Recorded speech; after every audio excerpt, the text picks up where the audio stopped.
um, just so we can send this to the few folks that said they couldn't make it tonight, but that they wanted to learn a little bit more about the fellowship. So my name is Amelia Diamond. I'm the Chief Program Officer at Avodah.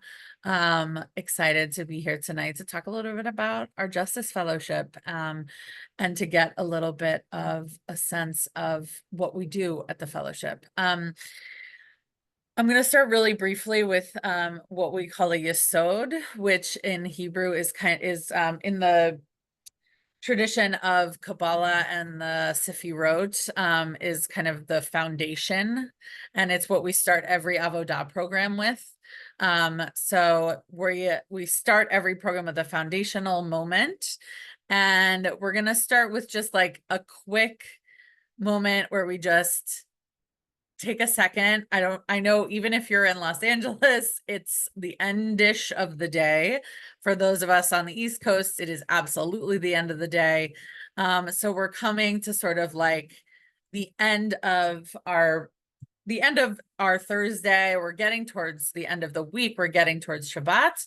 So just want you to all take a second, put your feet on the ground, and maybe put your hands, palms up on tops of your thighs, and just take a quick second and just like let your jaw rest. I know my jaw gets really tense throughout the day, and just take a second to sort of let your shoulders rest, and take just like a deep inhale through your mouth, through your nose, and an exhale through your mouth.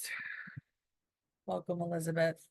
We're just getting grounded before we get into it. In through your nose and out through your mouth. And just let those shoulders drop a little bit more. One more breath in through your nose and out through your mouth.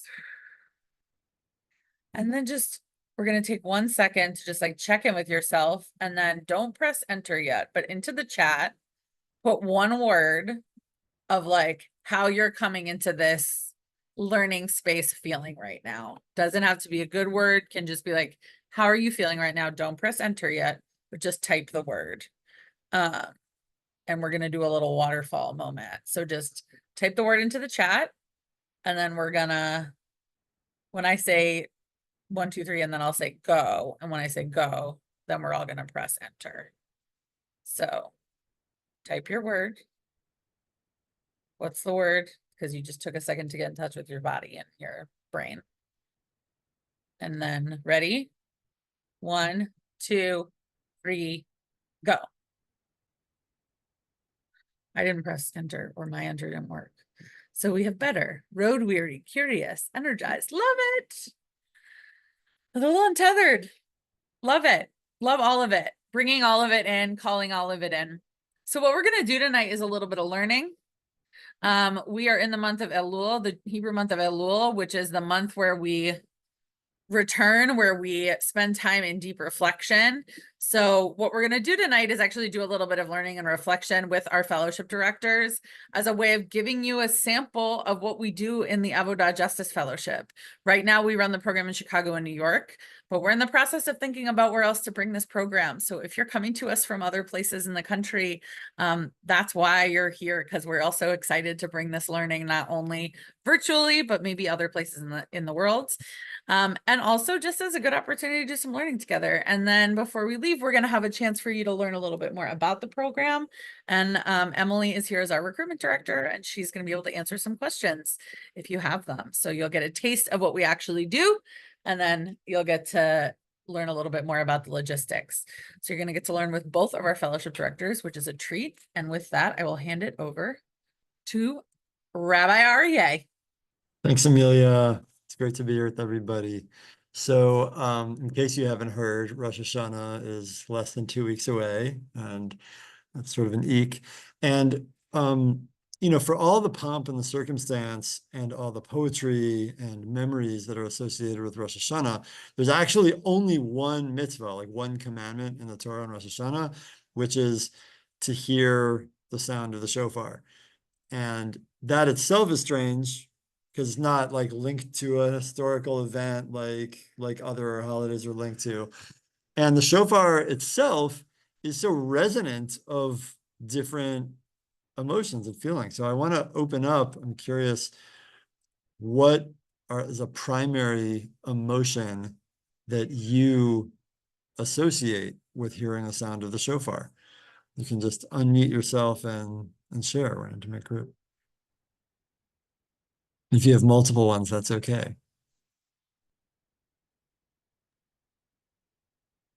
Awakening. Great. Thank you. Anybody else? I always just feel like stirred. Yeah. A lot of through lines between stirred and awakening. Yeah. Does anybody have any different feelings or associations that are evoked from the sound of the shofar? For I don't me, think it's different, oh, but oh, sorry. no, you I was go. just gonna, I was gonna say stillness. Stillness? Mhm. Yeah. So, I was gonna say nostalgia. Right. Any others? I'll add also that like I have moments of like all those, but I also have like weeping and wailing, like hearing it to me is very resonant of like an ambulance siren, but also, you know, of staccato crying. And I sort of jump back and forth between all those feelings. And there's literature for all of that, but I want to look together with you at a strange old liturgical passage that is in the traditional liturgy for responding to the sounds of the shofar throughout the additional Musaf service when it's blown a few more times.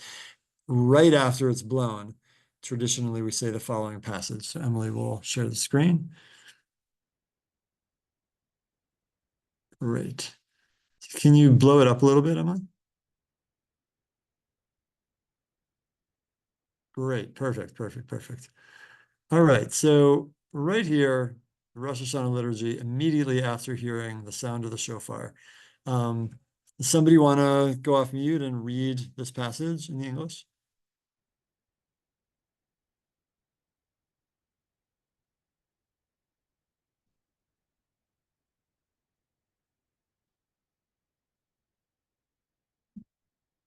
Go for it, Want me to do Sasha. it? Yeah, please. This day is the birth of the world. This day stands all the world's creatures up in judgment, whether as children or as servants. If as children, have compassion on us as a parent has compassion for their children. If as servants, our eyes are fixed on you until you favor us and bring forth our judgment as the light, revered and holy one. Thank you, Sasha. It's a strange passage. There seems to be a little bit of like a disconnect between the very beginning and the continuation, like from whether as children or as servants, the idea seems to be like, you know, we stand in this like subordinate and vulnerable relationship with the creator, with God, and we're asking for kind of whichever modality is gonna wind us up in a safe place. What does it mean to open with this affirmation that this day is the birth of the world? And that translation comes from I believe it's the Koren Machzor. I think the Silverman, the old Silverman has a similar one. Others say today is the birthday of the world. And there is a tradition that Rosh Hashanah is the day the world was created, and I think that's what animates this. But it's a bizarre translation, and I want to point out some features of the Hebrew that I'm not the first to notice, but that really call into question. So if you want to scroll down a little bit, Emily, so we can see the vocab. Okay, so what gave rise to that translation? The word hayom means today, and it's a word that suffuses our Rosh Hashanah liturgy. The word that's translated as birth of in many translations is harat. The root harat really doesn't mean birth, it means to conceive. Ledet would mean birth, but everywhere hara means to conceive. And olam in later Hebrew, in medieval and later Hebrew, means the world or the universe. In other words, like infinity of space. But in biblical Hebrew, in early Hebrew, it more often means eternity or infinity, like infinity of time. And the word in later usages can contain both. But if you if you translate the passage precisely, it wouldn't mean today is the birthday of the world, but today is pregnant with eternity, or today is infinitely pregnant. I'm curious if anybody has any associations of what that might mean. I think you don't see that in many translations because it's a bizarre thing to say. So continue to chew on that. I want to like draw your attention. Like many passages in our liturgy, this is actually a biblical intertext. It's a literary reference. So when we say today is infinitely pregnant, which on first listening might suggest wide horizons, anything's possible. And then it's a bizarre transition into like, but please have compassion on us, please have compassion on us. Maybe we're suggesting to God, like, we're still in your womb, God. Like, anything's possible. Don't just judge us for our uglier parts or what we've done wrong, but like, see the world as infinitely possible. So scroll down. This is actually an intertext to the book of Jeremiah. So the context, Jeremiah the prophet is like, he's one of the main like Jewish social justice like avatars of the tradition. So in the context of chapter 20, he's been incessantly rabble-rousing against corruption and injustice, especially from the authentically appointed Jewish government in the land of Israel. And he's reflecting the divine word that great calamity will come to the Jewish people if the Jewish government in the land of Israel acts corruptly. Then, perhaps as now, the government is none too happy with that, and he's incarcerated for his insurrectionist language and organizing. The priest Pashhur has like imprisoned him as retaliation, and he's released from prison really as this like broken dissident. Any of you who are in justice work can tap into moments where you felt most down, most pessimistic, most feeling that we're losing. This is our biblical moment for that as Jeremiah speaks. Does somebody want to read this passage? Somebody get on your most theatrical, aggrieved voice. Hi, Nathan, by the way.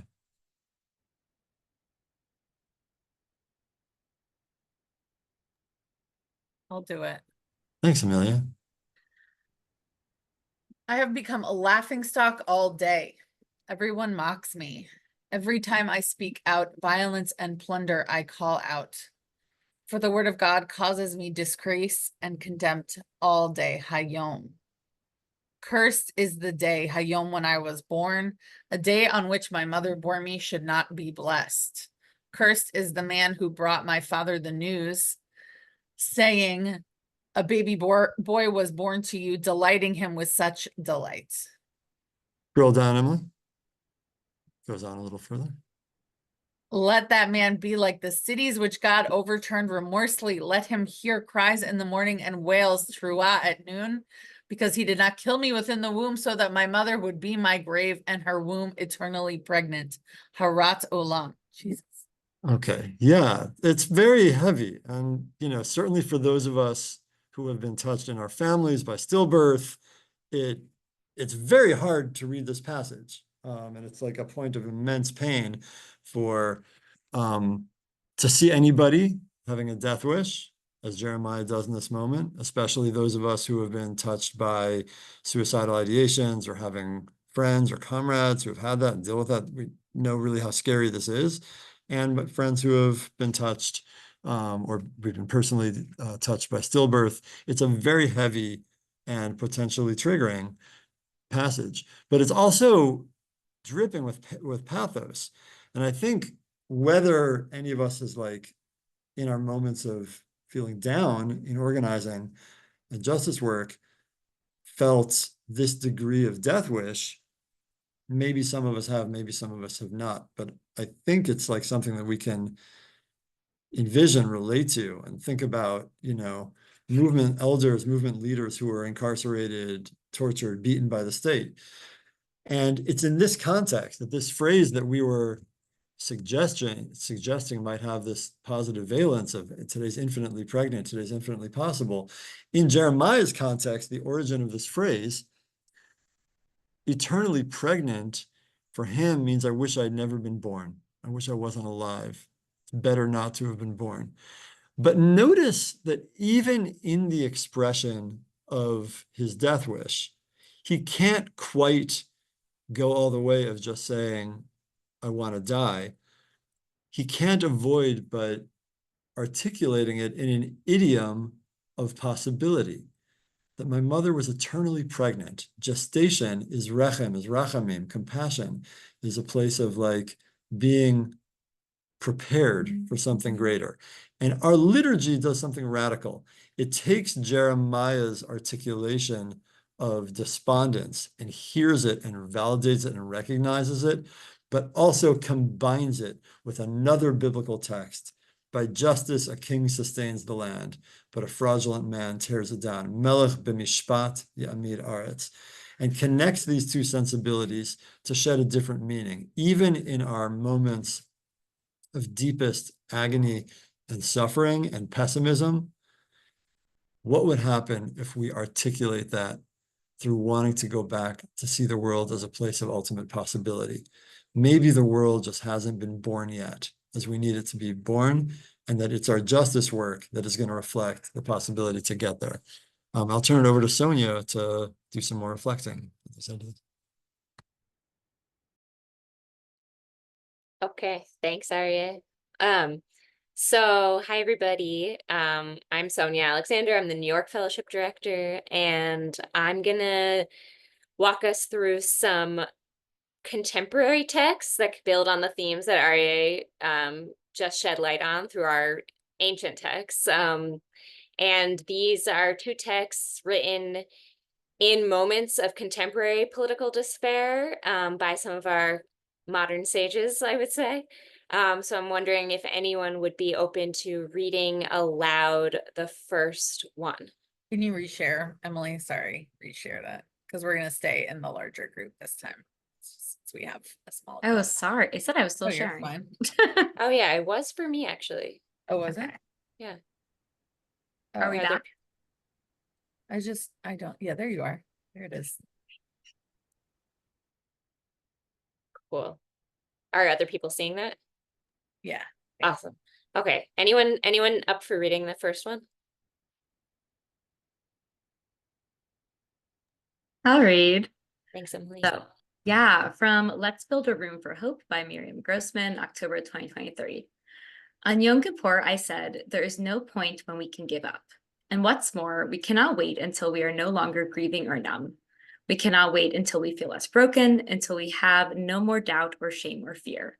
Perhaps there is some power, some lesson in the arc of this holy season and the prescribed order of ancient rituals that take us through it. We begin with Tisha B'Av, the holiday where we mark the destruction of the temple. Traditionally, people sit in the dark, read the devastating book of Lamentations, rent our clothing, and weep. We open our hearts to feel the destruction, the grief, the vulnerability. But then, collectively, we get off the ground. We don't wait until we feel hopeful. We don't wait until we are actually convinced it will be okay. We get up. We don't deny or judge what we feel. But regardless of what we feel, we get up off the ground together and Tisha B'Av ends. And we keep moving into the days of awe and towards this night when we commit to how we want to live the rest of the year. Thanks, Emily. So I feel like, yes, there's a lot in there, but just kind of continuing on this question of like, what is the order of affairs, I feel like, between despair and hope and action. So we're gonna share some discussion questions in a moment, but would someone be up for reading this last text here? Sure. Go ahead.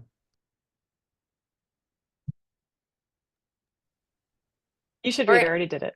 Okay. From Hope is an Embrace to the Unknown by Rebecca Solnit, July 2016. hope locates itself in the premises that we don't know what will happen, and that in space, was that spacek or Wait. spaciousness of uncertainty is room to act. When you recognize uncertainty, you recognize that you may be able to influence the outcomes, you alone or you in concert with a few dozen or several million others. Hope is an embrace of the unknown and the unknowable, an alternative to the certainty of both optimists and pessimists. Thanks, Oren. So I love this quote a lot, and I feel like there's an interesting connection between the concept of being pregnant with possibility and also uncertainty, and what that can do for us. But anyway, do we have a link for everyone to be able to access this so that we can show the reflection questions at the same time as people can go back to the text? Yeah. Yep. Cool. 1 second. Okay, awesome. Emily, you can stop sharing. Here's, Yeah, we could I just want your very own copy of the text packet. Go. That's good. Then we can maybe see each other. Yeah. And we can get into these reflection questions. Yeah. And I think, yeah, since we're a smaller group here together, we'll just all stay Yeah. together. And also just want to say hi to Lev and Nathan, and no pressure, but just want to invite you, if you feel comfortable coming off video. We're just going to be kind of discussing all together for the rest of the time. So we'd love to see you if you feel comfortable, but again, no pressure. So I'm just pulling up this packet myself. And I think I'll just put these discussion questions one at a time in the chat here for us to think about together. So the first one is, what is one thing? Oh no, that's just to Amelia. What is one thing you've recently felt despair about? And what is one thing you've recently felt hopeful about? You could choose to answer that personally or politically, whatever you feel comfortable with. Yeah.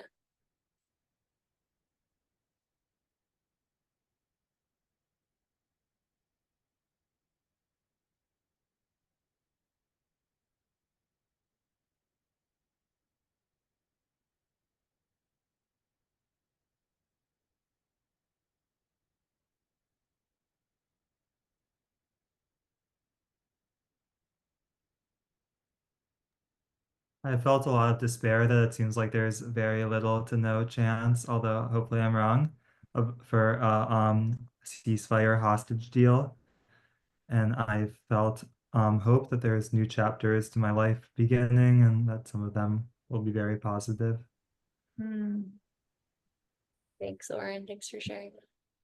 Oren, just on that, like feeling the similar despair around the ceasefire hostage deal. I think one of the only things that brings me hope is like seeing so many Israelis in the streets, like just so clearly fighting against their government and like against Netanyahu, and saying that like they want something different, even if it feels, often it feels like in the face of despair, like just seeing their outcry at this, like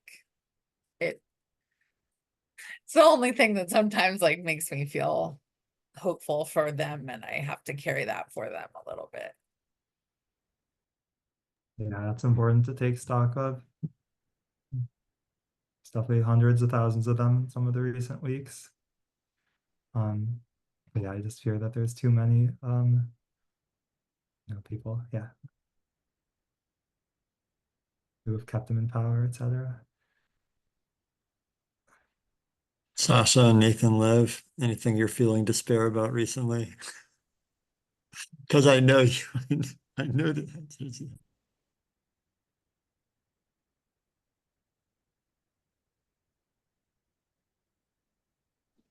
Oh, Yes, many things. I think right now, it's like a mixture of, you know, being despairing about the fact that the Democratic Party seems like it can't get its shit together, and like make basic moral statements. And then also like what might happen if Kamala Harris loses the election. Like trying to hold those both simultaneously, being both worried about, you know, worrying about like what Trump does to trans rights, to trans people, to people who need abortions, while also recognizing like the limits of what we're being offered. Feels a little bit despairing right now.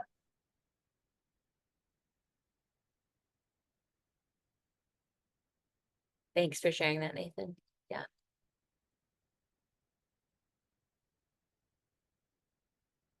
Anyone else feel up for sharing anything that you've recently felt either despair or hope about? And also, hi, Avi. Welcome. I'll share, just that's very similar. The film I'm currently working on is about healthcare for trans youth, and it follows 3 families that have to leave their state in order to take care of their kids. And so there's a lot of feeling of despair as we watch the Democratic Party move very center around that, around incarceration, around immigration, around border, despair around the possibility of a free Palestine. And also, I still have maybe a naive hope because I've been around for a while and I've never seen so much popular and mass movement towards a free Palestine. So I'm holding out that somehow like that wave can create something that we haven't seen before. Because I think otherwise the despair is a little too much. Thanks, Sasha. I just feel a ton of climate despair, you know, like what are we at 15 months in a row of the hottest month on record, and despair about so much that is lost and irreparably lost in places where people have lived for a long time. Like the climate issue is the migration issue. I'm hopeful. I mean, there's like some momentum building on like large scale levels of movements. At this pace, it's too little too late, but maybe momentum accelerates. And yeah, people like Sasha give me hope about that. Cool. Amelia saying in the chat, one thing that brings me hope is young people and their amazing organizing energy and total lack of willingness to accept no as an answer. Cool. Yeah, definitely a theme of organizing and action as a source of hope. So I'm gonna put this next question in the chat, which is kind of bringing it back to ourselves a little bit. How does feeling hopeful or feeling despairing impact your own relationship to justice work?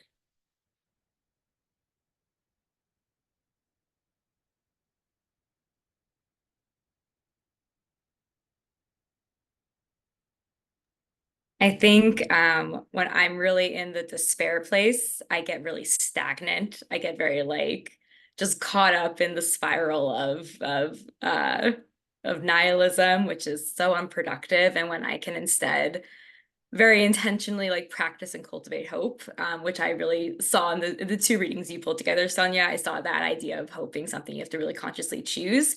I'm so much more pushed into action and things that are actually like helpful and in alignment with my values.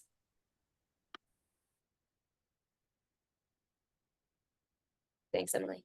Yeah. Yeah, I also think just when I'm doing work, like I'm a case manager, so I work a lot with people on the individual level. And a lot of the time they come to me with despair and like just no hope. And so when I approach it with kind of this lens of possibility, even if it's not anything for sure, just like possibility of hope, I think that kind of can shift the situation, and kind of shift their attitude. So I think it's really important for me to kind of never go in with despair, like go in every day with just a little bit of hope that something I can do or something someone can do can change the life of one person. I don't know. I think that's really helpful for me. Thanks, Avi. Yeah, that's really beautiful. And I feel like you're both talking about the role of hope in motivating action, I think. Anyone else want to speak to this question?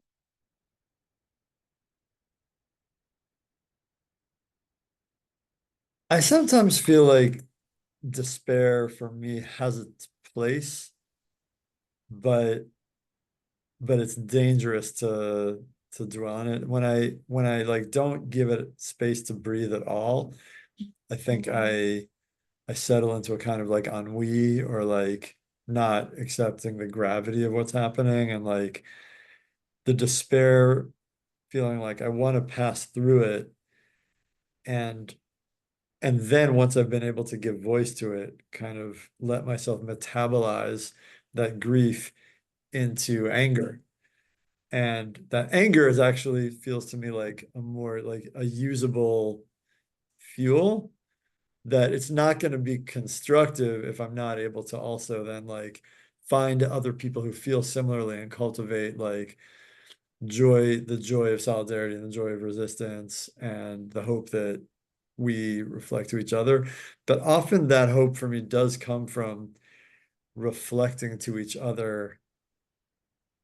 I'm not alone in feeling this way. Like it's not just a negation of the despair, it's a kind of digesting of it collectively. Which is why, I mean, I'm glad, Sasha, you wrote Eicha there, the Lamentations on Tisha B'Av. Like I have this weird relationship that like I love Tisha B'Av because like it's real feeling, and I just like love that there's finally real feeling. So I'm like really excited. It's like Oscar the Grouch, like getting excited because he likes being angry. So yeah, that's kind of my tense place about it. Yeah, thanks, Ari. Love Tish B'Av too. But yeah, you're like, talking more about like being in the despair collectively as a way to get to hope, which kind of connects to this next question I'm going to throw in the mix, which is, do you feel like you have choice or agency in feeling despair or hope? And I'll just say something that is kind of a response to both questions, which is, for me, I feel like I have a value of like, hope is irrelevant to like, it doesn't like take action because it's the right thing to do, no matter what I feel. But then despair can actually make me like exhausted and make that really hard. So I'm curious if people have thoughts about your choice or agency in feeling hope or despair. Hi, Nathan. Hi, sorry, I was coming from work and now I'm inside and sitting. No Great place to worries. be. Actually, I think I would answer the question too. Because I think to RA's kind of point, I think there's been something for me about sometimes having other people, when in a place of despair, seeing other people in despair that I like care about, who are clearly hurting, I think really galvanizes this need in me to like find a way out for their sake, if not always just for myself. Like I was having a conversation recently with someone about like the state of trans rights in the US, and they were just getting very, very doomery, to a point where I was like, this is bad for you to be in this space. And if I'm like encouraging this, I'm not helping. So I think there's something about like seeing other people in distress, I think really galvanizes me to be like, no, I can't just, we shouldn't just be giving up. I can't give up. This isn't just about me. It's about, everyone with whom I'm in community too. Mm. Yeah, but accessing hope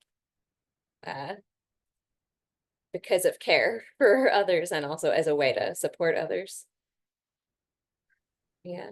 So Which with this question, do you mean like, do you feel choice about being in one or the other? Yeah. Like, do you feel like you can? Yeah. I don't know. I think, Yeah, go ahead, Avi. oh, I was just gonna say, like, I think there is, I don't think you can kind of choose what you're feeling. Like, I think that's very hard to just be like, yes, I will never choose despair, right? I feel like that's impossible. We all feel things. But I think there is a potential to like kind of harness hope even when we're feeling despair and like use that as a motivation or kind of, I don't know, I think just like, yeah, what you were saying, I think Nathan, is it? Yeah. What you were saying, Nathan, about like when you see people down, you kind of like find that hope in yourself. And I think like there is a way, even when we're feeling despair, to find little bits of hope that can work to motivate others and then like create a communal hope. I don't know. I think there is a possibility of that, even though there's not such a way to kind of choose what you're feeling ever. Thanks, Avi. And I feel like that also connects to what you said before about what you do for your clients. Yeah. Okay, I have one last question for us, which is this Elul, this season of reflection leading up to the high holidays. Is there one thing that you would like to reflect on more or try to shift in how you relate to this sort of puzzle of despair, hope, and action?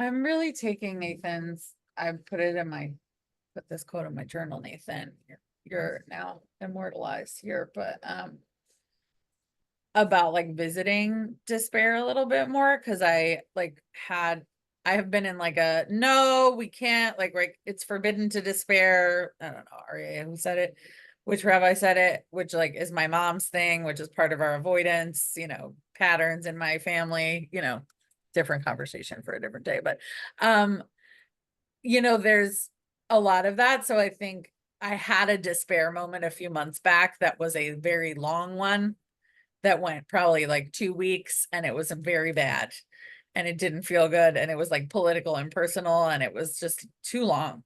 And I think probably now, Nathan, I'm thinking about like I can visit with it. Thank you. Yes, it is Ravi Nachman, who I was thinking of. I think visiting with it and like allowing it to come, and like then like noticing, being like, thank you for coming, I'm like, I see you, and like notice you, and then just like letting it move through rather than rather than like completely avoiding, I think will allow me to move through it more. So I think that's a thing I'm building right now. Thanks.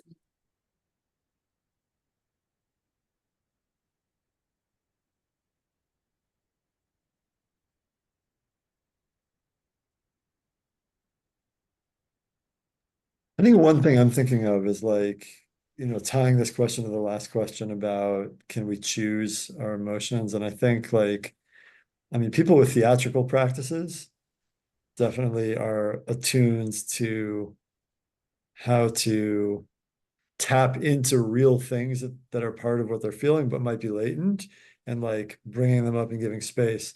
And I think some of our ritual practices and prayer practices could best be experienced or understood as theatrical practices. And that's a frame that I'm trying to relate to the shofar. that I also connect, like, I think Emily and Oren, you guys talked about, I forget the words you would use, but something about like awakening. And that's how I associate the like long unbroken blast, the tekiah that we start and end with, that it's like, that's the kind of hope and power like I'm here, I'm in it, I'm ready. But we don't just do that and say like, there's only hope. We also pass through the broken blasts, which to me, like evoke more different kinds of like weeping, and like certainly rabbinically they do that too. Even like, the trua is associated with the weeping of our enemy's mother, Sisera, the general, like, and like his mother, like we have to take in even her despair as she realizes that like her son's not coming back. So to me, like, yeah, we have to pass through that place and give space to it, but have some structure to come out also. I think Rabbi Miriam wrote about that really powerfully in that passage.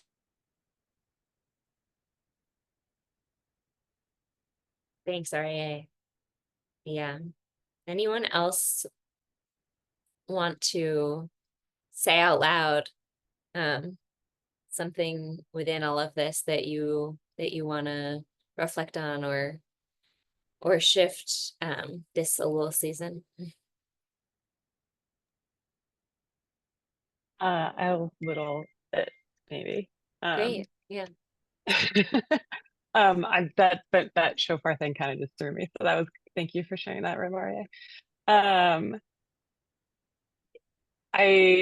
There's two things. I went to a talk from this Palestinian and Israeli that have been touring, Osama and Rotem.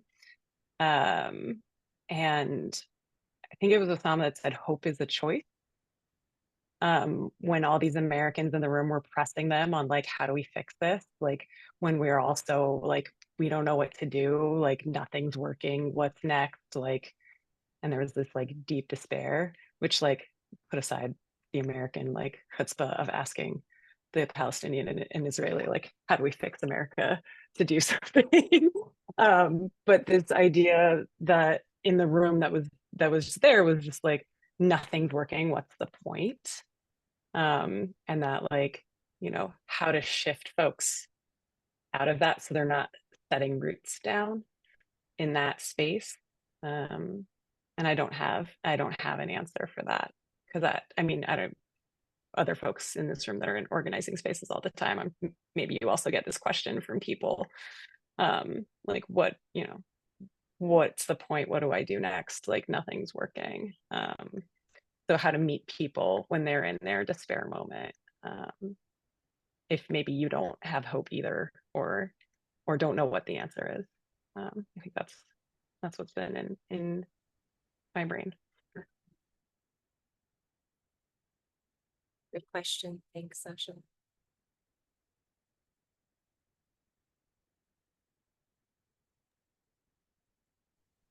I want to thank Sonia and REA for taking us through a beautiful, beautiful text passage and transition between ancient and modern into reflection. I think you all got a really nice taste of what we do in the fellowship. We have at least one fellowship alum here who could probably speak to that. And before we wrap for the evening, I'm going to pass it over to Emily. We have at least a couple of you here who have not done the fellowship before. So I'm going to let Emily just talk briefly about the Justice Fellowship and share a bit more information about how to apply before our deadline on the 25th. Thanks, Amelia. I just put a bunch of links in the chat, but I'm just going to talk for a few minutes. Yeah, I'm Emily. I'm Avodah's recruitment director. I've been on staff for 6 years now. And like Amelia said, I'm really just hopping on at the end now to say that if you've found today meaningful, if you're struck by the learning community that Arya and Sonia were able to foster in like a very short period of time, I really want to warmly invite you to either apply for our Justice Fellowship or spread the word in your networks if you are somebody in the room who is not necessarily eligible yourself, perhaps because you are an alum of the fellowship. So what is the Justice Fellowship? The Justice Fellowship, stewarded by the wonderful Arya and Sonia and running this year in Chicago and New York, is an 8-month part-time program really designed to fit around your schedule and bigger picture designed to build and sustain the field of Jewish social justice leaders who are working on local justice causes in their cities. So basically, over the course of the program, which runs November to June, you'll meet on weekday evenings and some Sundays with a pluralistic Jewish learning community, similar to the one that we formed together in this room tonight. And this will be a community that is really there to hold you, to challenge you, to nourish you, and to really hopefully become your people. And together you'll spend time in sessions developing a systemic analysis of the root causes and effects of injustice. You'll explore different intervention strategies, and you'll learn from educators and activists and clergy and experts and the other fellows in the room and just a ton of folks doing really interesting work in your community. And at the same time, you'll really develop a Jewish framework for your justice work. You'll dig into Jewish texts like the ones we looked at tonight. You'll look at histories and rituals and culture and really just get to develop or deepen a relationship between the work you're doing day to day and your Jewish values. And in Chicago, particularly this year, REA for the first time is doing a lens of environmental stewardship and climate justice for the Justice Fellowship curriculum that I think is going to be so fresh and exciting and really timely and urgent. But really across all of our programs, we've heard just time and time again, especially this year, that people in our communities are really craving a justice-oriented Jewish community that can be a container for, hard and powerful conversations, and that they can create really lasting relationships and collaborations in. Our fellows themselves tend to be in their 20s and 30s, in the mid to early stages of their career, and they're working professionally or personally on domestic social justice causes in their city. So basically, it's a really big umbrella, and either you or somebody you know probably falls under it. So if you are somebody in this room who is interested in becoming a Justice Fellow and learning with Sonia or Arye and the wonderful other folks in our cities, the deadline is September 25th. You can request an application at the link I put on the chat if you haven't already. And of course, reach out to anybody in this Zoom call to learn more. And we're going to also stay on for a few minutes at the end of this call to answer any questions that come up.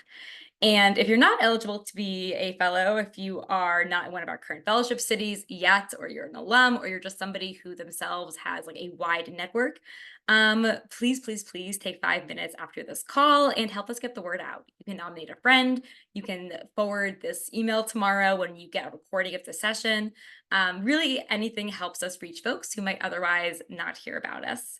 So I'll officially close this here. Thank you for bringing your curiosity, your vulnerability, and yourself into this space tonight. And if you have questions, like I said, we'll be here for a few minutes longer. But Shana Tova, and have a wonderful rest of your evening. Shana Tova, everyone. Thank